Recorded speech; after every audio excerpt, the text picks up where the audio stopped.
Hey there, welcome to CommPeak. In this video, you will learn how to top up your balance to make calls and send messages using CommPeak services. As soon as you have signed up at my.compeak.com, you have two accounts, one for voice calls and the other one for text messages.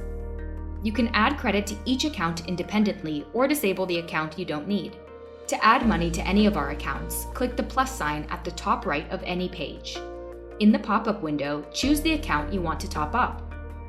Now, select the credit amount. Finally, click Checkout with the selected method to proceed to the payment page.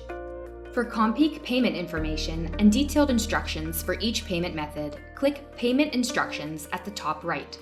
A PDF document will be downloaded to your device.